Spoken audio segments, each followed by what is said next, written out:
he plotted on trying me because I was young, but he couldn't really he couldn't catch me by myself to where he could just point blank just cut into me because when I rolled out a couple months after I turned 18 and they sent me to Macomb. So I ain't know if I wanted to get on count with the Bloods or I was just gonna sit back. I ain't had that much long left. So it was somebody that was Moorish American. He was my age, but he ended up joining the Bloods. Now me and him was kicking it or whatever, and I'm asking him I'm like where the Bloods at? He just so happened to be in a room with one of them. He go say something to one. Me and him start talking. He introduced me to everybody. So now I'm forced on count. So soon as I get online or whatever, um, I'm always I'm always I'm always with them on yard, stuff like that. So he never got a chance to fully cut into me, you feel me? But when I figured out that's what it was, I said something to him. I'm like, dude, like I ain't on that type of time. So from that point on, he he respected it. He fell back. But from that point on, I was seeing that he was mainly like going after like white boys and stuff like that. But he was a vice lord. He was conservative vice lord, and was crazy. The vice lords they weren't saying nothing to him about the type of time he was on. Because a lot of blood was telling me little stories about him from other yards, and I ain't gonna lie, he was pretty vicious dude with that knife, bro. Pretty vicious. Damn. I'm talking about vicious, and then the story that I keep hearing from different people was some with him and the GD, and they talking about after he done put the skit down, he go tell the police like, yeah, I think you need to go check on such and such. I'm like, man, and he was an alright dude because it was a little demonstration that they wanted me and another blood to put down or whatever. And when it got done, a lot of people was trying to figure out who did it. They get to grabbing their knives and shit like, well, my bad. They start grabbing their knives or whatever, and they um they started getting the paperwork on dude that the demo got put down on. So they got to falling back. And when he caught wind of it, the Vice Lord dude, he was ready to go because he was always saying like, "No, that's little homie." But he was all right. He had his own little preference, but he ain't he ain't ever come at me like on no wild stuff. That's the closest I felt like somebody tried me in prison, Your and I first was bit. like, "Huh? You say on your first bit, right? Yeah. Yeah, that was my first one." Okay.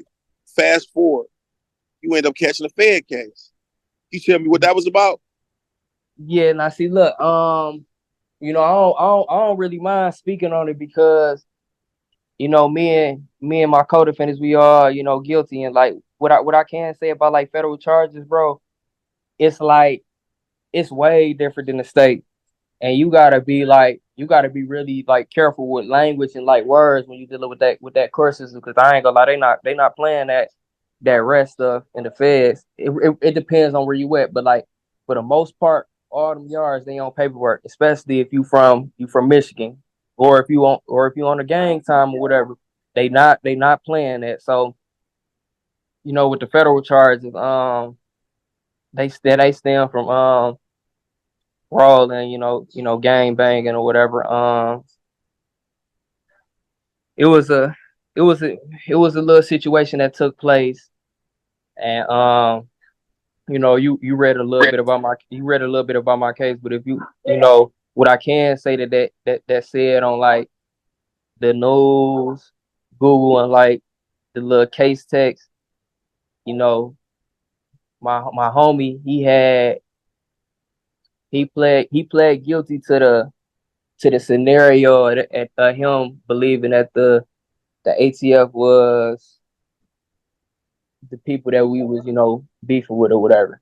And I got caught up in a relation to that charge because before that happened, they seen me and one of my co-defendants with firearms.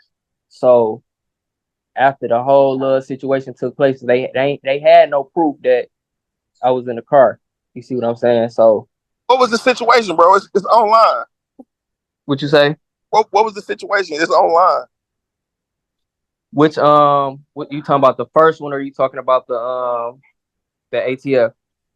The ATF. With that, after the first skit take place where They seen you. pardon. That's when they seen you, or somebody said they seen y'all with things, right? Yeah. Because after the first little skit took place, and when me and my co-defendant caught wind of, we had got a phone call. We came outside. Nah, as me and bro came outside, the ATF was coming down the street on something totally different. They wasn't even thinking about us, and they seen me and bro with firearms. So that's what got them on us. They turned the corner and went to go vest up, as what they say in the paperwork and all that. They said that they went to go vest up. That's why they ain't draw down on us right away. And then that's when they decided to follow us. Wow. So Nah, how much? Oh, go ahead. yeah. Go ahead. Now see, with that, they never seen me get in the car. So I'm also not on the ring camera, not doing anything. You see what I'm saying? So they only evidence was the two ATF agents saying they seen me with a firearm. I never, fire shots or anything like that. But with that being said,